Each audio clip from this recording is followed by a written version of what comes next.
కొండారెడ్డిపల్లి నీ సొంతూరులో ఒక 85 ఏళ్ళ పెద్ద మనిషి సాయిరెడ్డి గారు, మాజీ సర్పంచ్, నీకోసం పనిచేసిండు మొన్న ఎలక్షన్లో. నీ ఫోటో ఇక్కడ గుండె మీద బ్యాడ్జ్ మీద పెట్టుకుని పాప నీకోసం తిరిగిండు పెద్ద మనిషి. గాయన ఇంటికి అడ్డంగా గోడ కడతారు ఎవడని నాకు అర్థం కాదు. అసలు మనిషివేనా నువ్వు, మృగానివా? ఇంటికి అడ్డంగా గోడ కట్టి ఆ ఇంట్లోకి వెళ్ళి పెద్ద మనిషి బయటికి రాకుండా చేసి ఆఖరికి ఆయన ఆత్మహత్య కారణమైతే ఇలా పోలీసు కేసు పెట్టాడు. ఆయన బాడీ తీసుకుపోయేందుకు కూడా ఇరుకు సందులోకి వెళ్ళి తీసుకుపోతాను. ఇంతకంటే హీనమైన పని ఉంటుందా? అని నేను అడుగుతున్నా. ఏం మనిషి నాకు అర్థం కాదు. సాడిస్ట్ కాకపోతే ఏమన్నా లేనండి. ఇవాళ ఒక అమ్మాయి చనిపోయింది, శైలజ వాంకిడి. ఆ అమ్మాయి అంత్యక్రియలకు మా కోవలక్ష్మి గారు, ఆమెకు గిరిజన బిడ్డ, ఆదివాసీ బిడ్డ, ఆమె పోతానంటే నీకేం నచ్చిందా నాకు అర్థం కాదు. ఇంట్లో హౌస్ అరెస్ట్ చేస్తావా? మా అనిల్ జాదవ్ను అరెస్టు, మా ఖానాపూర్ ఇన్ఛార్జ్ జాన్సన్ అరెస్టు. ఇదేనా ప్రజాపాలన? ఇదేనా ఇందిరమ్మ పాలన?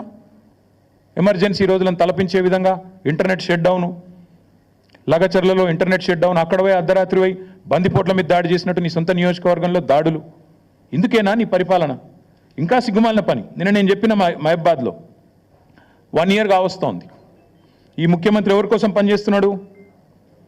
అదానీ కోసం, అల్లుని కోసం, అన్న కోసం, బావమరిదికి అమృతం కోసం. ఇది ఈయన స్థూలంగా చెప్పాలంటే 1 year పరిపాలన. అదాని కోసం, అల్లుడి కోసం, అల్లుడి మ్యాక్స్ బిఎన్ ఫార్మా కోసం, అన్న కోసం, జగదీష్ అన్న కోసం, తిరుపతి అన్న కోసం, బావమరిది సృజన్ రెడ్డికి అమృతం పంచడం కోసం. దానికి తప్ప నువ్వు పీకిందేంది సంవత్సరం? నేను అడుగుతున్నా. నువ్వు సాడిస్టు, సన్నాసి నేను అనలేకనా? నాకు నోరు లేదా? నేను ఇంకొక మాట కూడా అడుగుతా ఉన్నా. అదానీని నువ్వేదో పెద్ద గొప్ప పని చేసినట్టు నాకైతే ఒక డౌట్ వస్తుంది బాస్, మీరు చెప్పాలా మరి. నేను ఎప్పుడు చెక్ ఇచ్చిండు అదానీని చూసుకున్నా. 14 పోయిన నెల అక్టోబర్ అనుకుంటా, అక్టోబర్ నాడు చెక్ ఇచ్చిండట. ఎవరు? అదాని గారి. నాకు ఈయన నిన్న చెప్తుండు గర్వంగా, మేము ఆ చెక్కును క్యాషే చేయలే. నాకు తెలియక అడుగుతా బాస్, నాకు ఎవరైనా చెక్ ఇస్తే వెంటనే బ్యాంకులో వేస్తా, చెక్ క్యాష్ చేసుకుంటా. మరి నువ్వు 38 రోజులు ఎందుకు చెక్ క్యాష్ చేయలే? అయితే వానికి ఇచ్చే ఉద్దేశం అన్నా లేకపోవాలి, నీకు దాన్ని క్యాష్ చేసే ఉద్దేశం అన్నా లేకపోవాలి. లేకపోతే దాని చెక్ చూపెట్టి వెనకెళ్ళి పైసలైనా దొబ్బిండాలా కుల్లాయిగా. ఇంతకంటే ఇక దాచితందుకు ఏం లేదు. ఇప్పుడు పోస్ట్ డేటెడ్ చెక్కులు మనం విన్నాం, కానీ ఇది ఎక్కడిది విచిత్రం ఇది. అక్టోబర్ 14 చెక్ ఇస్తాడట ఈయన. నిన్న మేము 38 రోజుల పాటు మేము క్యాషే చేయలే. మరి ఏం చేస్తున్నావు? ఇంకొకటి అడుగుతున్నా నేను, అసలు అదాని దొంగనికి నిన్న తెలిసిన అది మొన్న మహారాష్ట్రలో ఏం మాట్లాడినావు? నిన్నగాక మనం వీడియో చూపెట్టమంటే చూపెడతాం మీకు. ఇప్పుడు మీరు కూడా చూసి ఉంటారని చూపెడతలేను. ఒక గజ దొంగ గుజరాత్కి వెళ్ళి వచ్చి ధారావి ల్యాండ్ ఎత్తుకపోతుండు, అక్కడ మాట్లాడతావు. ఇక్కడికి వచ్చేమో మళ్ళీ నిన్న సుధపూస లెక్క కూర్చొని నిన్ననే తెలిసింది నాకు దొంగ అని, రాహుల్ గాంధీ నెత్తిమికెళ్ళి 2 చంపంగానే తెలిసింది, ఇదివరకు తెలియదు అన్నట్టు మళ్ళీ యాక్టింగ్ లేంది, స్వాతిముత్యం యాక్టింగ్లు. నేను అనేది అదే, మొన్న గజ దొంగ అయినోడు నేను ఇక్కడ రాగానే సత్యపూస అయిందా? మొన్న మహారాష్ట్రలోనేమో గజ దొంగ అంటివి, ఇక్కడికి వచ్చేమో మేము ఇవాళ ఒక్కటే అడుగుతున్నాం. సరే 100 కోట్లు ఆయన ఇయ్యలే, నువ్వు తీసుకోలేదు, షో చేసిన ఇద్దరు కలిసి డ్రామా చేసిన అర్థమవుతుంది.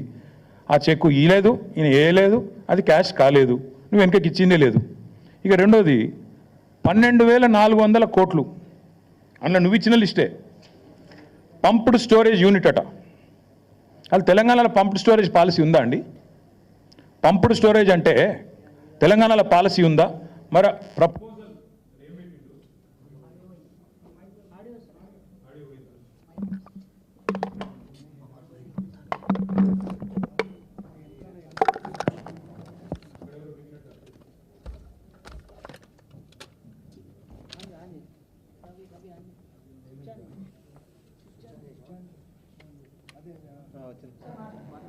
నిన్న 2 విషయాలు బయటపెట్టినారు ముఖ్యమంత్రి. ఆయన ఇచ్చిన లిస్టులోనే 2 విషయాలు బయటపడ్డాయి. ఒకటి పంప్డ్ స్టోరేజ్ యూనిట్. తెలంగాణలో ఇంతవరకు ఆ పాలసీ లేదు.